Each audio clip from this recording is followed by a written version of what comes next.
So, if you've been paying attention to what's in the gaming industry lately, you may have noticed a common theme. It seems like no company out there is truly getting their fans and their desires on what they should be putting out. It seems like, at every turn, beloved gaming companies like Nintendo and, Konami have been making the wrong moves, resulting in an unstoppable tide of petitions to shut down every project that a community deems insulting. Of course, having these opinions is never a bad thing. Who says you can't express your anger towards a newly announced game that seems to misunderstand what made its predecessors so beloved? Who says you can't refuse to buy a product if it seems unappealing? As far as I'm concerned, you can do whatever the hell you want, because this is YouTube, a place that values freedom and expression.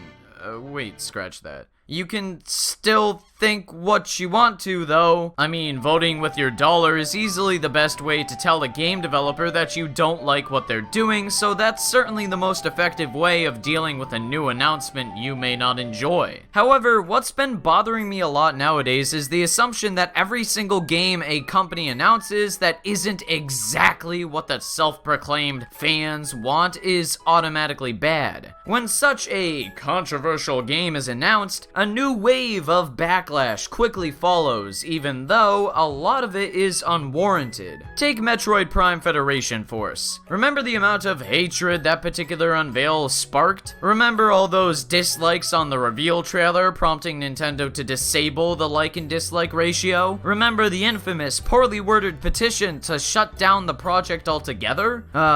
Those were the days. The days before outrages like this became an easy way to attract attention via clickbait. Whenever a controversial, insulting game is to be announced, I try to look on the bright side of the situation. With Federation Force, I didn't expect anything, nor was I angry at Nintendo for creating a spin-off 3DS co-op shooter. Because of this, I ended up having a blast with the final game, as you learn from watching my review, haha. By the same token, the majority of people who actually played it didn't find it as irredeemably terrible as certain fans were making it out to be. More recently, games like Paper Mario Color Splash, Sonic Boom, Fire and Ice, Metal Gear Survive, and that Pikmin 3DS platformer have been receiving quite a tremendous load of backlash. I just don't think these 4 titles deserve as much shit as they're getting. Color Splash isn't the Paper Mario game we were asking for, and Metal Gear Survive is a shameful attempt by Konami to stay relevant in the gaming industry. And the Pikmin 3DS platformer isn't the 3D action-adventure Pikmin 4 we all wanted. And Sonic Boom is just,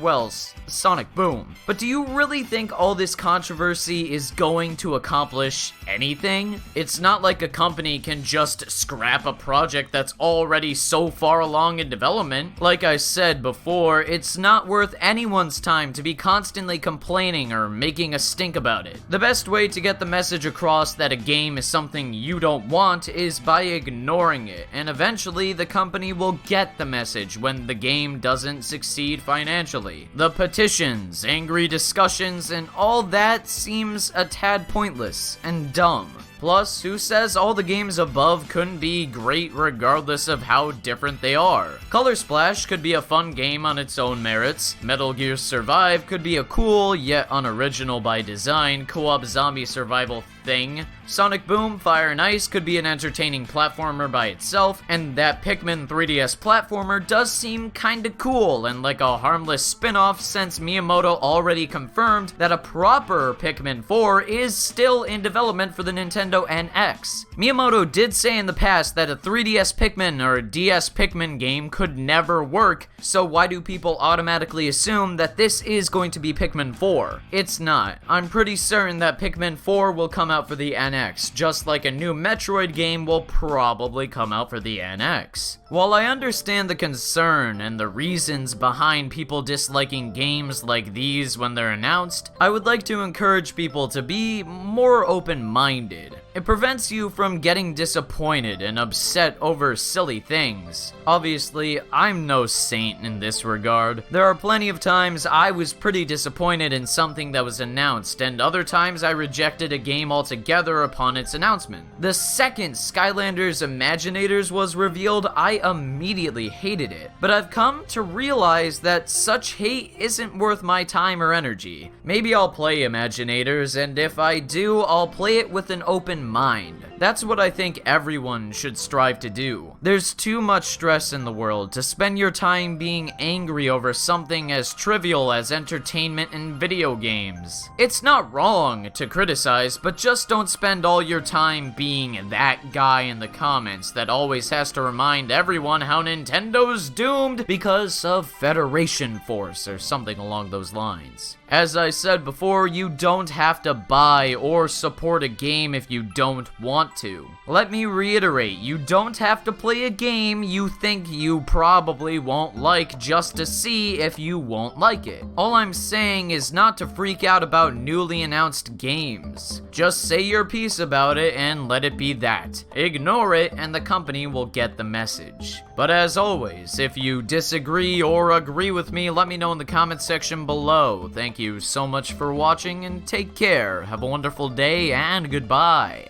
By the way, classes have started, so if this video isn't as polished as my other ones, it's just me trying to balance this with school, so my apologies. As the school year goes on, I'll probably find a better system for this, but as for now, just please understand.